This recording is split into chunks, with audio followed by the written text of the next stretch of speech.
What's up guys, and welcome back to another episode of the Homegrown Career Mode. This is episode number 8, and we are starting today's episode with some player training. And as you can see, Jackson, Collins and Cook still getting the bulk of the training. But of course in the last episode, you would have seen Jeremy Martin, that's a terrible accent. The young French talent, left midfielder, 5'5", I believe, quite small, but has the potential to be special. You'll see in today's episode, he gets some training as well. And I'm definitely going to train this guy up. He's our brightest youth prospect so far, so he needs to get some training, and you'll see what happens during the episode. But for the first game of today's episode, we take on Fulham away at Craven Cottage here, of course the newly promoted side to the Premier League this season. And as you see by the lineup on the back of back-to-back defeats and the terrible howler by Alex McCarthy in the last game against Watford, which cost us a point at St Mary's, Angus Gunn will replace him as McCarthy we dropped a bench, and Gunn was leading the team talk in the little huddle pre-game, which I really liked as well. The young keeper trying to show some leadership qualities there as we headed into a very big game here. And the first chance fell to Fulham as well, to open the when they almost caught a gun out from a cross,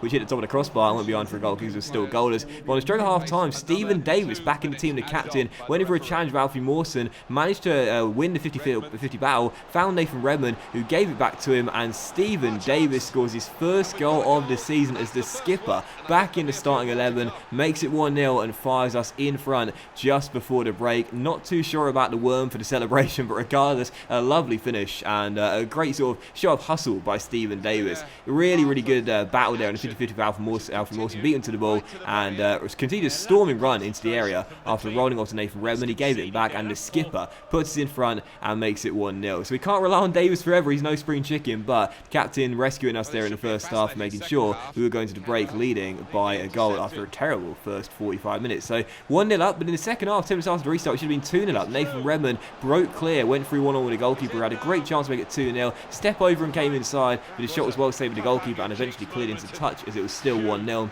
But we started the second half off strong. Southampton fans not exactly in good voice, most of them thinking it's time to sack the manager after a really poor start and back-to-back defeats, but still leading by a goal. And with 12 minutes to go, it could have been 2-0. Danny Ings down the right-hand side gave it to Oxlade-Chamberlain. He went for goal from range, scored a screamer, of course, against Newcastle at St Mary's. Still looking for his second goal of the season, though. That shot well saved with the goalkeeper and eventually turned away. But that was how the game finished. Final score at Craven Cottage in London, Fulham 0, Southampton 1. We get the win and a big 3 points there on the back of back-to-back defeats and a big pressure-relieving victory as well. Obviously, in the last episode, ending it in the relegation zone, we wanted to start off with a win here against Fulham, and this is a really impressive second half to play as well. Not much to report in the first half, but in the second half we were really good, and particularly defensively in this game as well. I thought we shut the door on Fulham. They only had one shot on target in the entire game, and for the most part, Angus Gunn, stepping in for McCarthy, was relatively untroubled. So good to get a clean sheet there, and delighted to bounce back after back-to-back defeats and a terrible loss at home to Watford in the last game in the last episode. But following the victory, we entered a new month as we are now into December,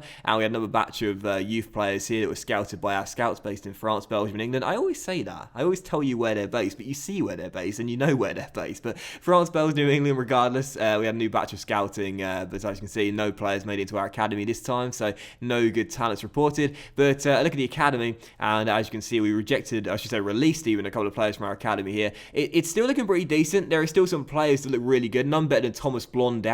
He looks really good. Right midfielder, French talent with some good potential, but only 15 years old, can't promote him yet. But we released a couple of Belgian players, Dupont, and also a goalkeeper, doesn't look too good. And also look at the league table as well, starting a new month. We are just over a third of the way through the campaign now. City and United neck and neck at the top of the table, only separated by goal difference. But for us, despite the win against Fulham, as you can see, we are still in the relegation zone, but only on goal difference ourselves. Cardiff right now, no wins in their first 13 games, only 4 points picked up. They're really struggling, and they're certainly definite favourites to go down right now, but for us, it's still quite tight in the Premier League table, particularly in mid-table right now. All it takes is one win, and we can go out of the relegation zone into the top half of the table. That's how close it is right now, and there's plenty of season left to go. And again, only a third of the way through right now. Plenty of the season left. We're not panicking just yet. Of course, our home form's been abysmal. Of course, defensively, you saw in the Fulham game, we've got the worst defensive record in the division, but we're not panicking just yet. Plenty of time to sort things out, and there's been some positives, particularly in the recent weeks as well, including that 1-0 victory over Fulham. So, for the second of 3 games of today's episode, we did indeed take on Manchester Manchester United sat in second place right now, again only behind their Manchester rival City on goal difference, and the first chance fell to them as well, but Angus Gunn, who kept his place in the lineup after the clean sheet against Fulham, great defending there, running out of his goal to charge the ball down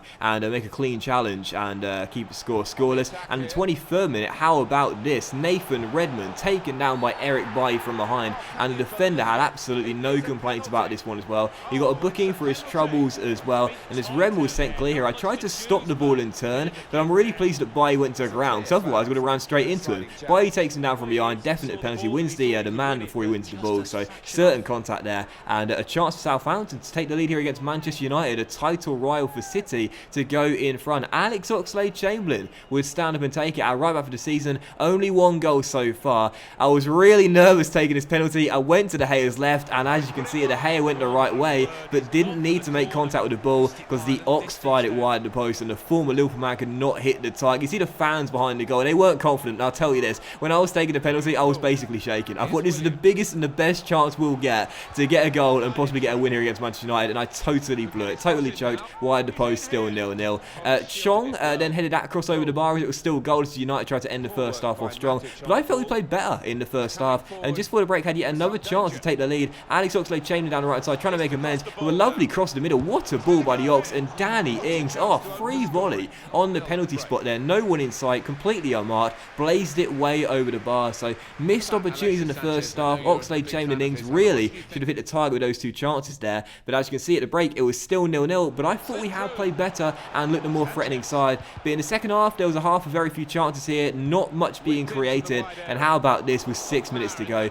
Regan Paul knocks it out to Sergio Roberto, who goes for goal. The shot's deflected, we failed to clear it. How lucky was this? I was about to go mental at this point because we've had so many bad luck moments this season already. The shot was deflected, it ricocheted offshore, Gunn was on the floor, and it fell to Fred, who just had to put the one into the back of the net, but thankfully put it wide of the post and into the side netting. So huge let off there right at the end of the game. I thought United had won it for a stroke of luck, but thankfully we held on for the point, and I will certainly take that result. Back-to-back clean sheets, a 0-0 draw, and to be honest, I thought we played okay in the first half, and really this is a game of missed opportunities. We could have left home with the 3 points here and won this game, probably be more clinical, particularly from the penalty spot, but a 0-0 draw, it's not a bad result, and I guess it's all perspective really. It's all perspective, you know, we can either complain that we didn't take the chances and get the win there, or we can be thankful for the point, and no, we shut the door and defended really well. It's whether we want to look at the positives or the negatives, and I think right now, since we're still in the relegation zone, it's best to look at the positives really. But following the game, we did see that Charlie Austin got an injury in that game. He's out for 3 weeks. Bit of a shame right now because of course we're not scoring that many goals as it is,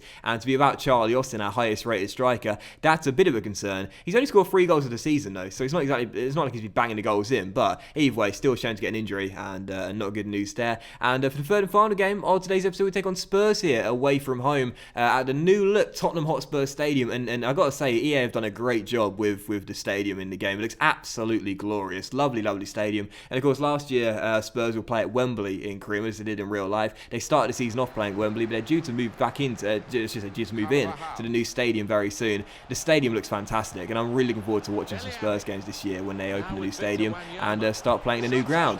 Anyway, first chance of the game fell 34 minutes in, and it resulted in a goal as well. Eric Lamela firing Spurs into the lead 11 minutes before the break, celebrating with Argentine gaffer Mauricio Pochettino, the former Southampton manager. And this is a game played midweek. We've got Cardiff on the weekend. That's a much more important game and a much more winnable fixture. So I rested a lot of players for this game, and also put McCarthy back between the sticks for Angus Gunn as well. So I thought Gunn would probably concede a few goals in this game. It will rock his confidence, but there was nothing that McCarthy or Gunn could have done about this goal. You have either of those goalkeepers or both of those goalkeepers in goal for this one. Lamela just smashed it. Had McCarthy got a touch on that, it would have broken his hand. Absolutely incredible shot power there as Lamela made it 1-0, and Southampton trailed at the break courtesy of that wonderful goal by Eric Lamela. And in the first half, he was looking like the most dangerous player. He was looking like the guy who was going to create something for Spurs, so I wasn't really surprised that he was the one that took the lead for the host in this game. And in the second half, Lamela, he didn't fade away, he didn't start to drop off, he continued to be in attack mode and looked like the most dangerous player on the pitch.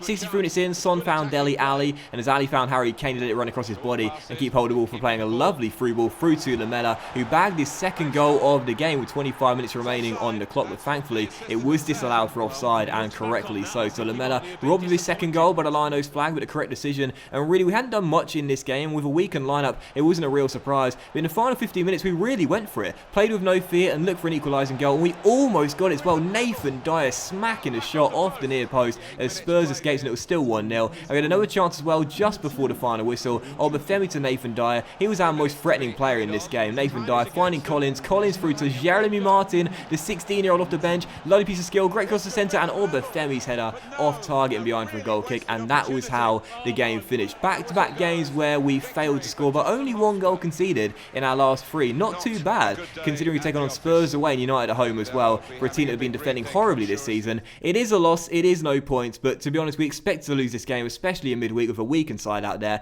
But again, there were positives in this game, and there were positives, and it's all about perspective. We're looking more at the positives than the negatives, and as you see, we end today's episode off out of the relegation zone, and that's good to see as well, because 15 games in, there's still a long way to go, but I want to claw away now. We're out of the drop zone. I want to start clawing away now. With Cardiff away in our next game, that should be a winnable fixture for us. I want to rise up the table and get into mid-table. But that will end today's episode of the Homegrown Career, guys. Thanks for watching. Have a fantastic day. Much love to you all, and I'll see you for the next episode very soon.